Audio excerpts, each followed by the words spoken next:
আসসালামু আলাইকুম। সাপরু ভিডিও চ্যানেলে স্বাগত। ইসলাম ধর্মে যে সর্বশেষ নবী হযরত মুহাম্মদ সাল্লাল্লাহু আলাইহি সাল্লামের কথা হিন্দু ধর্ম গ্রন্থে উল্লেখ আছে। তার কিছু বিবরণ doctor Zakir Naik, chairman of Islamic Research Foundation of ইন্ডিয়ার ওনার একটা বৃহত্তর লেকচারে উনি উল্লেখ করেছেন। তো সেই ভিডিওটা আমরা শুনি যে উনি কি উদ্ধৃতি দিচ্ছেন ওই হিন্দু ধর্মগ্রন্থ থেকে, যে হযরত মুহাম্মদ সাল্লাল্লাহু আলাইহি সাল্লামের কথা তাদের ওই গ্রন্থেও উল্লেখ করা আছে। চলুন আমরা ভিডিওতে যাই। সমগ্র মানব জাতি, হোক সে ইন্ডিয়ার, হোক সে আমেরিকার, হোক কানাডা, হোক ইউকে, হোক সৌদি আরবে, তাদের মানতে হবে সর্বশেষ এবং চূড়ান্ত নবী মুহাম্মদ সাল্লাল্লাহু আলাইহি সাল্লামকে। আমি বলছি না, এটা বলছে আপনার গ্রন্থ। আপনার গ্রন্থ পড়ে দেখেন। ভবিষ্য পুরাণা পর্ব 3 খণ্ড 3 অধ্যায় 3 শ্লোক 5 থেকে 8। ভবিষ্য পুরাণা পর্ব 3 খণ্ড 3 অধ্যায় 3 শ্লোক 10 থেকে 27 নবীজি মুহাম্মদ সাল্লাল্লাহু আলাইহি সাল্লাম সম্পর্কে বলছে। অথর্ববেদ বুক নাম্বার 20 হিম নাম্বার 127 অনুচ্ছেদ 1 থেকে 14। অথর্ববেদ বুক নাম্বার 20 হিম নাম্বার 21 অনুচ্ছেদ 6। অথর্ববেদ বুক নাম্বার 20 হিম নাম্বার 21 অনুচ্ছেদ 7। ঋগ্বেদ বুক নাম্বার 1 হিম নাম্বার 53 অনুচ্ছেদ 9 নবী মুহাম্মদ সাল্লাল্লাহু আলাইহি ওয়াসাল্লাম সম্পর্কে বলছে। তাকে বলা হয়েছে আহমদ। আহমদ মানে যে প্রশংসা করে, প্রশংসাকারীকে বলা হয় আহমদ। আহমদ নামে তার উল্লেখ আছে। যদি পড়েন সামবেদ উত্তরচিক মন্ত্র নাম্বার 1500, সামবেদ ইন্দ্রা অধ্যায় নাম্বার 2 মন্ত্র নাম্বার 152, যজুর্বেদ অধ্যায় নাম্বার 31 অনুচ্ছেদ নাম্বার 18, ঋগ্বেদ বুক নাম্বার 8 হিম নাম্বার 6 মন্ত্র নাম্বার 10, অথর্ববেদ বুক নাম্বার 8 হিম নাম্বার 5 মন্ত্র নাম্বার 16, অথর্ববেদ বুক নাম্বার 20 হিম নাম্বার 126 অনুচ্ছেদ 14। তাকে বলা হচ্ছে আহমদ, বলা হচ্ছে নরসংসা। নরসংসা মানে নর মানে মানুষ, সংসা মানে প্রশংসা। যে একজন প্রশংসাকারী, যদি আরবি করেন হবে মোহাম্মদ। তার কথা মোহাম্মদ নামে, নরসংসা নামে অনেক জায়গায় আছে। ঋগ্বেদ বুক নাম্বার 1 হিম নাম্বার 13 মন্ত্র নাম্বার 3, ঋগ্বেদ বুক নাম্বার 1 হিম নাম্বার 18 মন্ত্র নাম্বার 9, ঋগ্বেদ বুক নাম্বার 1 হিম নাম্বার 106 মন্ত্র নাম্বার 4, ঋগ্বেদ বুক নাম্বার 1 হিম নাম্বার 142 মন্ত্র নাম্বার 3, ঋগ্বেদ বুক নাম্বার 2 হিম নাম্বার 3 মন্ত্র নাম্বার 2, ঋগ্বেদ বুক নাম্বার 5 হিম নাম্বার 5 মন্ত্র নাম্বার 2, ঋগ্বেদ বুক নাম্বার 7 হিম নাম্বার 2 মন্ত্র নাম্বার 2, যজুর্বেদ অধ্যায় 20 অনুচ্ছেদ 37, যজুর্বেদ অধ্যায় 20 অনুচ্ছেদ 57, যজুর্বেদ অধ্যায় 21 অনুচ্ছেদ 31, যজুর্বেদ অধ্যায় 21 অনুচ্ছেদ 55, যজুর্বেদ অধ্যায় 28 অনুচ্ছেদ 2, যজুর্বেদ অধ্যায় 28 অনুচ্ছেদ 19, যজুর্বেদ অধ্যায় 28 অনুচ্ছেদ 42। শুধু হিন্দু গ্রন্থ থেকেই এভাবে রেফারেন্স দিয়ে যেতে পারবো সর্বশেষ এবং চূড়ান্ত, এভাবে রেফারেন্স দিয়ে যেতে পারবো সর্বশেষ এবং চূড়ান্ত নবী মুহাম্মদ সাল্লাল্লাহু আলাইহি সাল্লাম সম্পর্কে। তার কথা কল্কি পুরাণায় বলা হয়েছে। কল্কি অবতার হিসেবে বলা হয়েছে তার মায়ের নাম হবে সুমতি মানে আমিনা, তার বাবার নাম হবে বিষ্ণু ইয়াস মানে আব্দুল্লাহ। তিনি জন্মগ্রহণ করবেন শান্তির স্থান সাম্বালায় মানে মক্কা। তার জন্ম হবে সাম্বালার শহরের প্রধানের পরিবারে মানে মক্কার প্রধানের ঘরে মানে কুরাইশদের প্রধান। তার 4 জন সঙ্গী থাকবে, খুলাফায়ে রাশিদিনদের কথা বলা হচ্ছে। আরো বলা যায়, যদি সত্যি আপনার গ্রন্থে বিশ্বাস করেন, আপনাকে বিশ্বাস করতে হবে সর্বশেষ এবং চূড়ান্ত নবী মুহাম্মদ সাল্লাল্লাহু আলাইহি সাল্লাম সম্পর্কে। আপনি কি নবী মুহাম্মদকে বিশ্বাস করেন? আপনি তো আমরা শুনলাম ডক্টর জাকির নায়েকের লেকচারের কথা, যা হিন্দু ধর্মে হযরত মুহাম্মদ মুস্তাফা সাল্লাল্লাহু আলাইহি সাল্লামের কথা উল্লেখ রয়েছে হিন্দু ধর্মের বিভিন্ন গ্রন্থে। তো এই যে আল্লাহ রাব্বুল আলামিনের প্রফেট রাসূল, তার কথাও হিন্দু ধর্মগ্রন্থে আছে।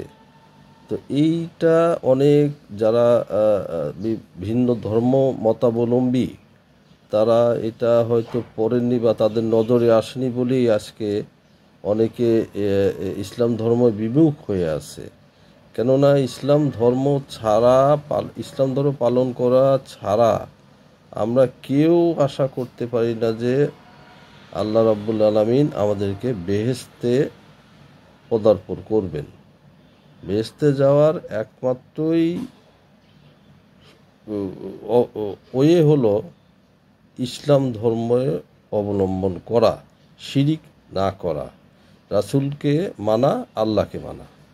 তবেই আশা করা যায় আল্লাহ রাব্বুল আলামিন আমাদের সকলের প্রতি সন্তুষ্ট হয়ে আমাদেরকে বেহেশত প্রদান করবেন। বেহেশত যেটা হলো অনন্তকালের জীবন, ওখানে কোনো মরণ নাই এবং ওখানে সুখ আর সুখ, শান্তি আর শান্তি। ওখানে কোনো টাকা পয়সার কোনো দিতে হবে না যে ভাত খাওয়ার জন্য টাকা লাগবে বা ফলমূল খাওয়ার জন্য টাকা পয়সা দিতে হবে, এমন কিছু না।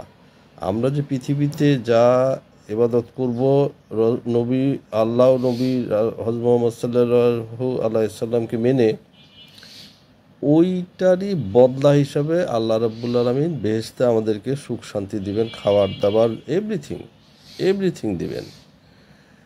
তো সেই কাজটা আমাদের পৃথিবীর থেকে আমল করেই যেতে হবে, তবেই আমরা ওই ভোগ করতে পারবো ইনশাআল্লাহ বেহেশতে যেয়ে।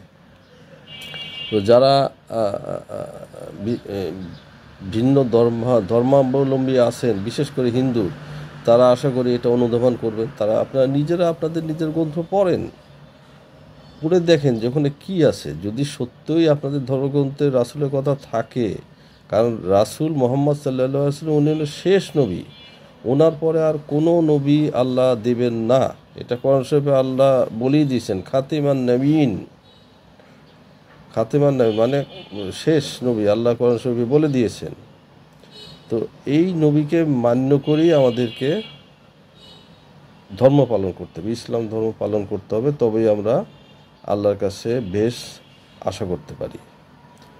এবং অন্যান্য ধর্ম যেটা খ্রিস্টান ধর্ম, ডাক্তার জাকির নায়েকের লেকচারে আমি শুনেছি যে ওই বিভিন্ন ওনাদের ধর্মগ্রন্থ থেকে উদ্ধৃতি দিয়েছেন, সেখানে ওই রাসূলের কথা আছে এবং এই ইসলামের কথা আছে।